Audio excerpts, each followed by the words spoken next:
పచ్చడి తయారు చేసుకోవటానికి కావలసినవి ఇవన్నీ ఫ్రెండ్స్. ఇదిగోండి, ఎండుమిరపకాయలు 1/2 కేజీ, చింతపండు 1/2 కేజీ, ఎస్టిమేషన్ కొలత కేజీ, బెల్లం, అల్లం 1/2 కేజీ, ఎల్లిపాయలు 1/2 కేజీ, మామిడల్లం 1/2 కేజీ. మామిడల్లం 1/2 కేజీ ఎందుకంటే అది చప్పగా ఉంటుంది కాబట్టి 1/2 కేజీ వేసుకుంటా. మెంతులు 50 గ్రాములు, జీలకర్ర 150 గ్రాములు, ఉప్పు 1/2 కేజీ, ధనియాలు 200 గ్రాములు ఫ్రెండ్స్. దీనికి ఇవి మెజర్మెంట్ వీటన్నిటికను. ఇవన్నీ బాండీలు వేసుకొని ఇది బెల్లం పగలగొట్టుకొని ఇలా వేసుకొని చింతపండులో వాటర్ వేసేసుకోవాలి. ఇదిగోండి ఇలా దూరగా ఎండుమిరపకాయలు వేయించుకోవాలి. ఆ తర్వాత అదే బాండీలో కొంత ఆయిల్ వేసుకొని ధనియాలు, జీలకర్ర, ఎండుమిరపకాయ విత్తనాలు, మెంతులు అవి కూడా దూరగా వేయించుకోవాలి. ఆ తర్వాత ఇదిగోండి చింతపండు 2 లీటర్ల వాటరు, బెల్లం వేసి ఇలా ఉడకబెట్టుకోవాలి. ఈ 3 కలిపి మిక్సీ పట్టేసుకోవాలి. మెత్తగా పేస్ట్ వేసుకొని పెట్టుకోవాలి ఫ్రెండ్స్. ఇవి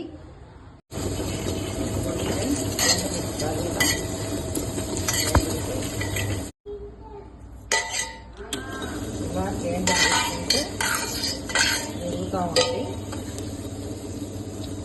ఆ తర్వాత ధనియాలు కూడా ఇలా గ్రైండర్లో వేసేస్తాం. ఇది కొద్దిగా మిగిలిన తర్వాత వేయించిన ఎండుమిరపకాయలు, ధనియాలు ఇవన్నీ మనం ఇలా గ్రైండర్లో కొద్దిగా మరగనివ్వాలి. ఇదిగోండి ఇలా కొద్దిగా మెదిగిన తర్వాత మనం చింతపండు పులుసు ఉడకబెట్టుకున్నది వేసుకోవాలి ఫ్రెండ్స్. అమ్మా చలో ఉదర్ చలో. మనం ఉడకబెట్టుకున్నది ఇట్లా చింతపండు పులుసు వేసేసుకోవాలి. చింతపండు పులుసు ఇందులో గ్రైండర్లో వేసుకోవాలి. ఇలా ఆ తర్వాత ఉప్పు కూడా వేసుకోవాలి.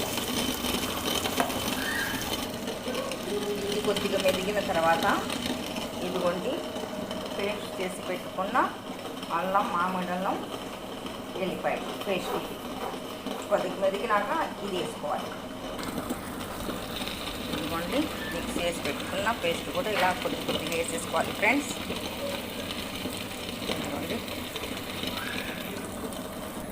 ఇదిగోండి ఫ్రెండ్స్, అల్లం పచ్చడి రెడీ అయిపోతుంది చూడండి.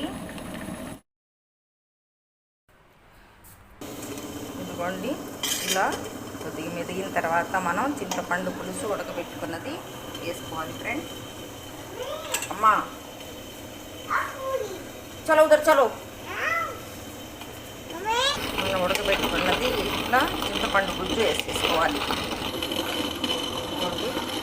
చింతపండు పులుసు ఇందులో గ్రైండర్లో వేసుకోవాలి. ఇలా ఆ తర్వాత ఉప్పు కూడా వేసుకోవాలి. ఇది కొద్దిగా మెదిగిన తర్వాత ఇదిగోండి పేస్ట్ చేసి పెట్టుకున్న అల్లం, మామిడల్లం, ఎల్లిపాయ పేస్ట్ కొద్దిగా మెదిగినాక ఇది వేసుకోవాలి. ఇదిగోండి మిక్స్ చేసి పెట్టుకున్న పేస్ట్ కూడా ఇలా కొద్దిగా వేసేసుకోవాలి ఫ్రెండ్స్.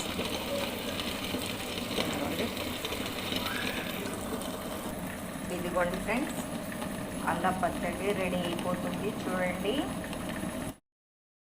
ఫ్రెండ్స్ పచ్చడి అయిపోయింది. పచ్చడి అంటే కొద్ది పలుగ్గానే వేసుకోవాలి, మెత్తగా అయితే వేసుకోకూడదు. అయిపోయింది, తోడేస్తున్నా. ఇదిగోండి ఫ్రెండ్స్, అల్లం పచ్చడి రెడీ అయిపోయినది. ఈ అల్లం పచ్చడిలో ఏమేమి వేసామనేది మీకు అంతా ఈ వీడియోలో తెలుసుకోండి. ఈ అల్లం పచ్చడి తినటం వల్ల బీపీ, షుగరు, థైరాయిడు, బీపీ, మోకాళ్ళ నొప్పులు, కీళ్ళవాతం వీటన్నిటికీ గ్యాస్ ట్రబుల్స్ ఉన్న వాళ్లకు అన్నిటికీ ఈ అల్లం పచ్చడి అన్ని విధాలుగా పనిచేస్తుంది. అల్లం పచ్చడి అంటే కొద్దిగా పలుగ్గానే వేసుకోవాలి ఫ్రెండ్స్. ఇదిగోండి